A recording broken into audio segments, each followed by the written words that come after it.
Good morning everyone, welcome back to GK today.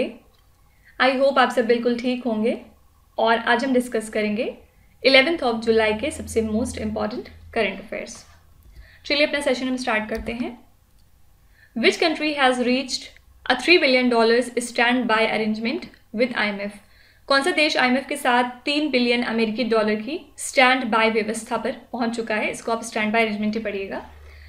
तो international monetary fund और पाकिस्तान ने staff level agreement sign किया है on this $3 billion stand by arrangement. और इसके होगा क्या, पाकिस्तान को टेम्प्ररी रिलीफ मिलेगा फ्रॉम इंटरनेशनल मॉनेटरी फंड, क्योंकि हम जानते हैं कि पाकिस्तान में severe balance of payment crisis हो चुका है फ़िलहाल, और इनका जो फॉरेन एक्सचेंज रिजर्व है वो भी काफ़ी ज़्यादा डिक्लाइन हो चुका है। तो इसीलिए IMF ने हेल्प के तौर पे $3 बिलियन का एग्रीमेंट साइन किया है पाकिस्तान कंट्री के साथ। कुछ दिनों पहले पाकिस्तान न्यूज़ में बना हुआ था, किस लिए? क्योंकि नेशनल असेंबली ऑफ पाकिस्तान ने अमेंड किया है अपना इलेक्शन एक्ट, जिसमें इन्होंने जो लॉ मेकर्स की डिसक्वालिफिकेशन है उसके ऊपर एक लिमिट लगाई है 5 साल की, जो कि रेट्रोस्पेक्टिव इफेक्ट में काम करेगा। ठीक है। इसके अलावा इस बिल का ये भी एम था कि जो पाकिस्तान का इलेक्शन कमीशन है उसको एम्पावर किया जाए कि वो इलेक्शन डेट्स को अनाउंस कर सकता है यूनिलेटरली। इसके लिए इनको प्रेसिडेंट से कंसल्ट करने की कोई ज़रूरत नहीं है। ठीक है। तो इसी वजह से पाकिस्तान चर्चे में था। और आपको बताना है अब कमेंट्स में कि इन 4 ऑप्शंस में से कौन सी ऐसी कंट्री है जिसने हाल ही में शंघाई कोऑपरेशन ऑर्गेनाइजेशन को ज्वाइन कर लिया है as a full time member. अभी कुछ दिनों पहले या कल परसों ही हमने इसके बारे में डिस्कस किया है। देखिए, इसके अलावा कौन सी कंट्री के किंग हैं जिन्होंने हाल ही में माफ़ी मांगी है अपनी कंट्री के रोल के लिए इन स्लेवरी फील्ड, और एक हिस्टोरिक स्पीच के दौरान इन्होंने लोगों की माफ़ी तलब की है। तो ये हैं नीदरलैंड्स के किंग, जिनका नाम है किंग विलियम अलेक्जेंडर। इन्होंने नीदरलैंड का जो रोल है स्लेवरी में उसके लिए माफ़ी मांगी है, और ये सब हुआ एक हिस्टोरिक स्पीच के दौरान, जिसको कि कंडक्ट किया गया था to commemorate the anniversary of abolition of slavery in Dutch colonies. ठीक है।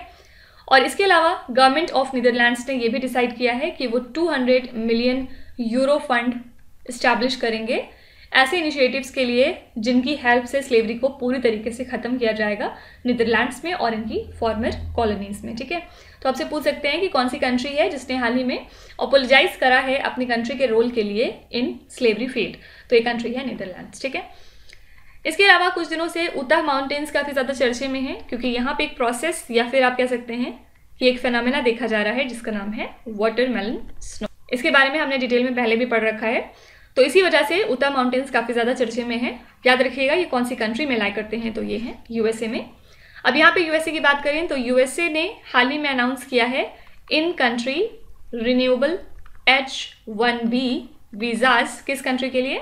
आंसर है इंडिया। इस वीज़ा से होगा क्या, किसको फ़ायदा पहुँचेगा? तो ऐसे इंडिविजुअल्स जो बाहर रहते हैं उन्हें अब बार बार अब्रॉड ट्रैवल करने की ज़रूरत नहीं है अपने वर्क वीज़ाज को रिन्यू कराने के लिए। ठीक है।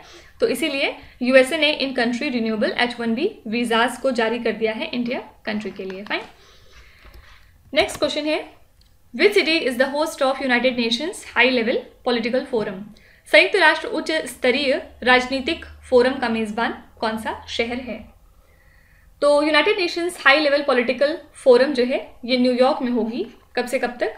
10 से लेकर 14 जुलाई तक। ठीक है। और इस फोरम की जो सेंट्रल थीम है वो क्या रखी गई है? तो accelerating the recovery from covid pandemic and the comprehensive implementation of 2030 agenda for sustainable development at all levels. तो थीम काफ़ी बड़ी है, वो आपसे नहीं पूछा जाएगा। बस आप ये ज़रूर याद रखिएगा कि यूनाइटेड नेशंस की जो हाई लेवल पॉलिटिकल फोरम थी इसके लिए होस्ट कौन सी सिटी है? तो ये सिटी है न्यूयॉर्क। इसके अलावा कौन सी सिटी है जिसने हाल ही में होस्ट किया है स्टार्टअप 20 शिखर समिट को? तो इस समिट को हाल ही में होस्ट किया है गुरुग्राम ने। ठीक है। ऑर्गेनाइज किसने किया था? स्टार्टअप 20 एंगेजमेंट ग्रुप ने अंडर इंडियाज G20 प्रेसिडेंसी।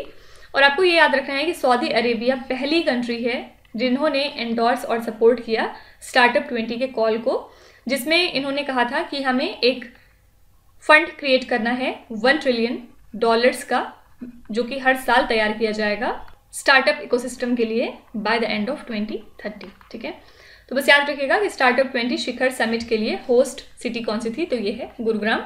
इसके अलावा गुरुग्राम में इंटरनेशनल सोलर अलायंस का हेडक्वार्टर भी मौजूद है। आपको बताना है कि सबसे लेटेस्ट कंट्री कौन सी है जिसने इंटरनेशनल सोलर अलायंस को ज्वाइन किया है और वो किस नंबर की कंट्री है। नेक्स्ट क्वेश्चन है, which public sector bank along with national electronic services limited has launched electronic bank guarantee services under project wave. NESL के साथ किस सार्वजनिक क्षेत्र के बैंक ने प्रोजेक्ट वेव के तहत EBG मतलब इलेक्ट्रॉनिक बैंक गारंटी सेवाएं शुरू कर दी हैं।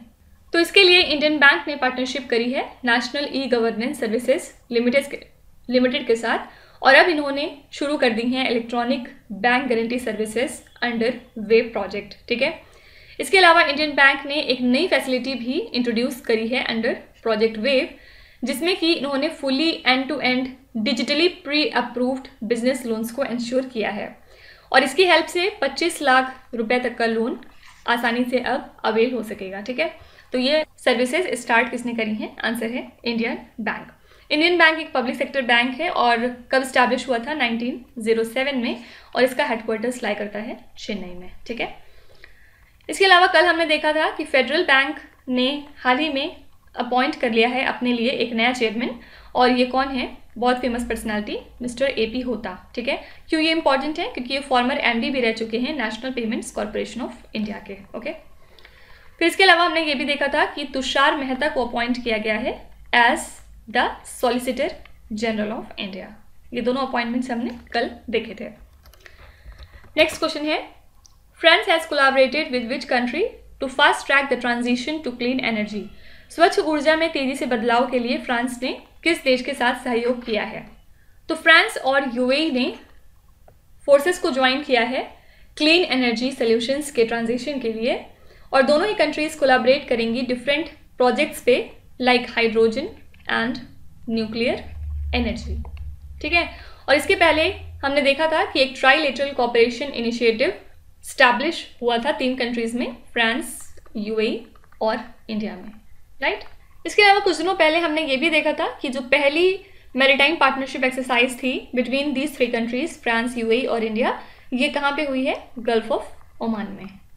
ठीक है, अच्छा, इसके अलावा एक एक्सरसाइज थी जो पिछले दिनों काफ़ी ज़्यादा चर्चे में थी, ये एक्सरसाइज है खान क्वेस्ट। कौन सी कंट्री ने इसको होस्ट किया था, तो याद रखिएगा इसको होस्ट किया था मंगोलिया ने। अच्छा, इसके अलावा मोस्ट एक्सपेंसिव सिटी इंडिया की कौन सी डिक्लेयर हुई है as per the Mercer's cost of living report. तो इनके मुताबिक इंडिया की मोस्ट एक्सपेंसिव सिटी है मुंबई, 2nd पोजीशन पे थी नई दिल्ली और 3rd पे था बेंगलुरु। ठीक है, कौन सा स्टेट है जिसने टॉप किया है CSE की रिपोर्ट को ऑन ओवरऑल इन्वायरमेंट परफॉर्मेंस, तो ये स्टेट है तेलंगाना।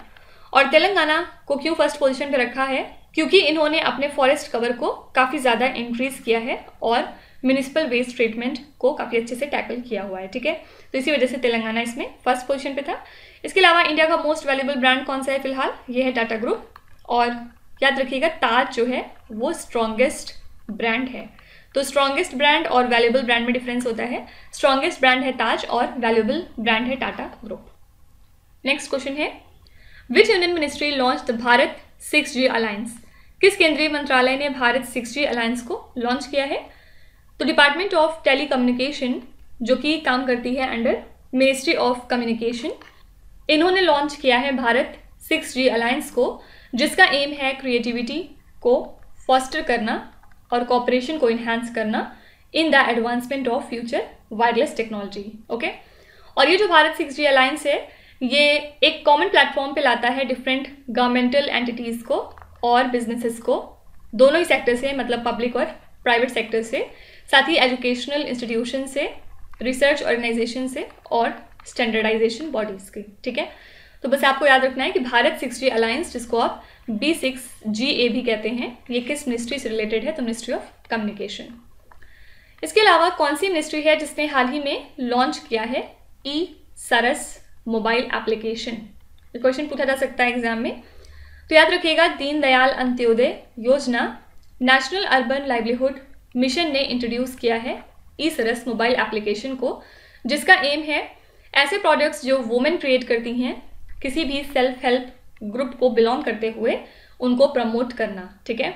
और इस ऐप की हेल्प से जो एग्जिस्टिंग ई कॉमर्स इंडोवर्स हैं उनको हेल्प मिलेगी, क्योंकि इसका फोकस होगा self help group produced goods को प्रमोट करना।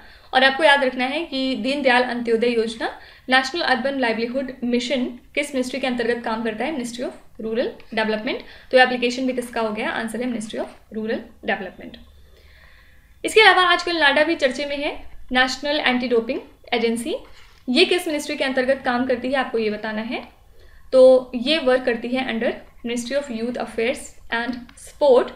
और ड्यूरिंग द नाडा इंडिया सारा डो कोऑपरेशन मीट जो कि हुई थी नई दिल्ली में, नाडा इंडिया और साराडो ने एक मेमोरेंडम ऑफ अंडरस्टैंडिंग साइन किया है, जिसका पर्पस है रीजनल कोलैबोरेशन को इन्हांस करना in the field of anti doping within sports, ठीक है। तो नाडा वर्क करता है under ministry of youth affairs and sports. Next question है, which organisation release the report titled as trade in services for development report? किस संगठन ने विकास के लिए सेवाओं में व्यापार रिपोर्ट शीर्षक से रिपोर्ट एक जारी करी है?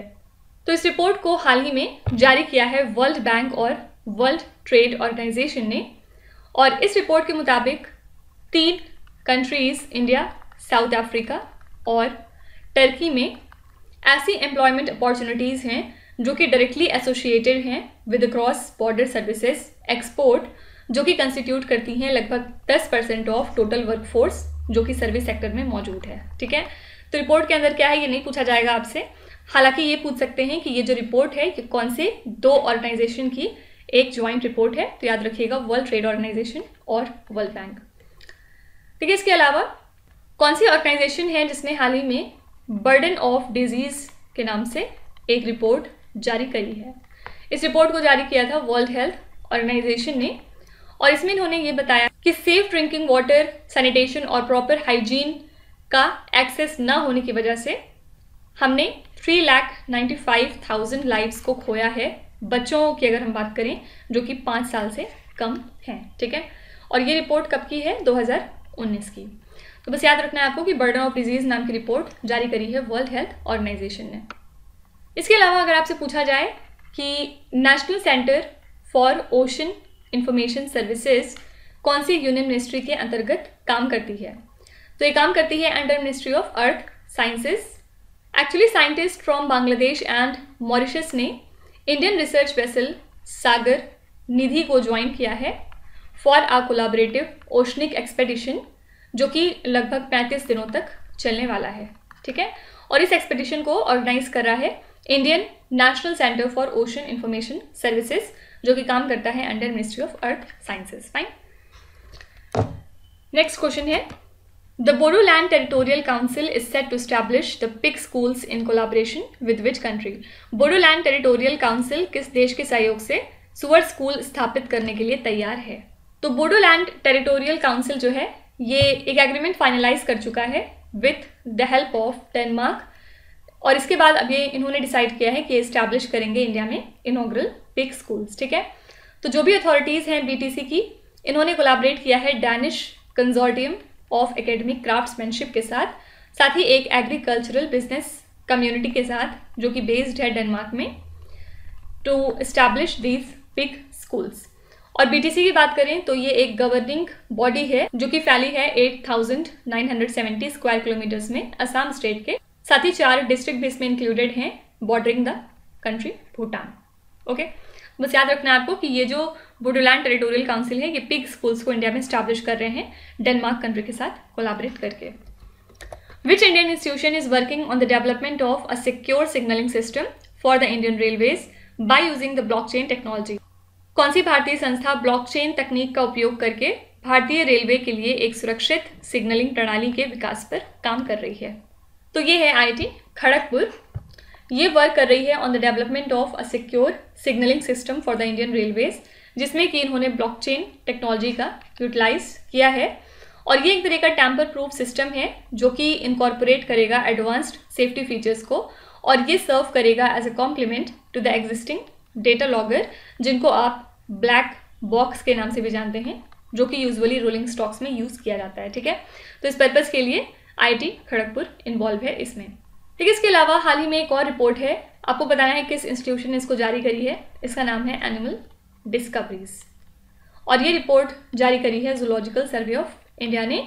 बेसिकली इसमें डिफरेंट तरह की फॉनल डिस्कवरी के बारे में इन्होंने बताया है, और इंडिया ने अपना जो फॉनल डेटाबेस है उसको एक्सपैंड कर लिया है, जिसमें इन्होंने 664 एनिमल स्पेशीज़ को इंक्लूड किया है बिटवीन 2022 टू 23, जिसमें कि लगभग 467 न्यूली डिस्कवर्ड स्पेशीज़ हैं और 197 स्पेशीज़ ऐसे हैं जो कि पहली बार इंडिया में रिकॉर्ड किए गए। ठीक है, तो बस आपको याद रखना है कि एनिमल डिस्कवरीज नाम की रिपोर्ट किसने जारी करी है, तो यह है zoological survey of India. Recently which Indian naval vessel was handed over to Vietnam people's navy, हाल ही में किस भारतीय नौसेना जहाज को वियतनाम पीपल्स नेवी को सौंप दिया गया है। इसके बारे में हम पहले भी पढ़ चुके हैं, अगर आपको याद हो तो। इसका नाम था INS किरपन। INS किरपन जो है ये एक इंडिजिनसली बिल्ड खुकरी क्लास की मिसाइल कॉर्वेट है, जिसको कि हैंडओवर किया गया वियतनाम की पीपल्स नेवी को, और इसने अपनी जर्नी स्टार्ट की थी विशाखापट्टनम से, और फाइनली ये वियतनाम की तरफ अराइव कर गई है। और ये पहली बार है जब इंडिया ने ऐसी वेसल प्रेजेंट की है किसी फ्रेंडली फॉरेन कंट्री को, और ये अलाइन करता है इंडिया के vision of global unity and regional security के साथ। ठीक है, तो आपसे पूछ सकते हैं कि INS किरपन को किस कंट्री को हमने गिफ्ट किया है, तो याद रखिएगा हमने ये वियतनाम कंट्री को गिफ्ट में दे दिया है। इसके अलावा INS मगर की अगर हम बात करें तो INS मगर किस वजह से न्यूज़ में था, क्योंकि हाल ही में इस नेवी शिप को इंडियन नेवी ने डीकमीशन कर दिया है after providing 36 years of it service to the Indian navy. 36 साल की सर्विस के बाद फाइनली INS मगर को डीकमीशन कर दिया गया है। इसके अलावा INS कवरती किस वजह से आजकल न्यूज़ में थी, तो INS कवरती ने पार्टिसिपेट किया था समुद्र शक्ति एक्सरसाइज में, इसी वजह से चर्चे में थी। समुद्र शक्ति कौन सी दो कंट्रीज़ के बीच में होती है, इंडिया और इंडोनेशिया के बीच। ठीक है, फिर इंडियन नेवी ने हाल ही में जो 6th स्कॉर्पियन क्लास सबमरीन है अंडर प्रोजेक्ट 75, उसका सी ट्रायल कंडक्ट कर लिया है। इस शिप का नाम क्या था, आंसर है INS वक्शीर। ठीक है, तो टोटल 6 शिप ही आने वाली थी प्रोजेक्ट 75 के अंतर्गत, और ये 6th शिप थी जिसका सी ट्रायल कंडक्ट किया जा चुका है। आपको कमेंट्स में बताना है कि रेस्ट 5 शिप के नाम क्या हैं, बहुत बार हमने इसको पढ़ा है। लास्ट क्वेश्चन देखेंगे, where is the international sea bed authority headquartered, अंतर्राष्ट्रीय सी बेड प्राधिकरण का मुख्यालय कहाँ पे है। तो इंटरनेशनल सी बेड अथॉरिटी जो है ये एक जमाइका बेस्ड इंटरगवर्नमेंटल बॉडी है, जिसमें कि टोटल 167 मेंबर स्टेट्स हैं एंड यूरोपियन यूनियन, और इस अथॉरिटी को स्टैब्लिश किया गया था under 1982 United Nations convention on the law of the sea. ठीक है, फिलहाल ये अथॉरिटी प्रिपेयर कर रही है कि डिस्कशंस को रीस्टार्ट किया जाए, जिसकी हेल्प से माइनिंग एक्टिविटीज़ को अलाउ किया जाएगा in the international sea bed, जिसको आप डीप सी माइनिंग के नाम से भी जानते हैं। ठीक है, तो इसी वजह से ये अथॉरिटी आजकल न्यूज़ में है, याद रखिएगा इसका हेडक्वार्टर्स है जमाइका में। यहाँ पे कुछ डिफरेंट हेडक्वार्टर्स की बात करें, जो इंपॉर्टेंट ऑर्गेनाइजेशन है उसके हेडक्वार्टर्स कई बार एग्जाम में पूछे जाते हैं। तो फर्स्ट है यूनाइटेड नेशंस का ऑर्गेनाइजेशन। यूनाइटेड नेशंस का हेडक्वार्टर्स है न्यूयॉर्क में। इसके अलावा न्यूयॉर्क में यूनिसेफ का भी हेडक्वार्टर मौजूद है। ठीक है, और न्यूयॉर्क में किसका है, यूनाइटेड नेशंस पॉपुलेशन फंड का। इसके अलावा यूनाइटेड नेशंस वुमेन का हेडक्वार्टर्स भी न्यूयॉर्क में ही है, साथ ही यूनाइटेड नेशंस सिक्योरिटी काउंसिल का भी। सेकेंड बात करेंगे वॉशिंगटन DC की, तो इसमें हेडक्वार्टर है वर्ल्ड बैंक का और इंटरनेशनल मॉनेटरी फंड का। जेनेवा स्विट्जरलैंड की बात करेंगे तो यहाँ पे बहुत सारे ऑर्गेनाइजेशंस के हेडक्वार्टर्स हैं, like World Health Organisation, International Labour Organisation, फिर International Committee of the Red Sea, World Trade Organisation, World Metrological Organisation, इसके अलावा वर्ल्ड इंटेलेक्चुअल प्रॉपर्टी ऑर्गेनाइजेशन, फिर International Organisation for Standardisation etcetera. फिर इसके अलावा यूनेस्को की अगर हम बात करें तो यूनेस्को की हेडक्वार्टर्स है पेरिस में, और पेरिस में साथ ही OECD का भी हेडक्वार्टर मौजूद है। फुल फॉर्म क्या है, organisation for economic cooperation and development. फिर इसके अलावा वियना ऑस्ट्रिया की बात करेंगे तो यहाँ पे हेडक्वार्टर्स है यूनिडो का, मतलब United Nations industrial development organisation.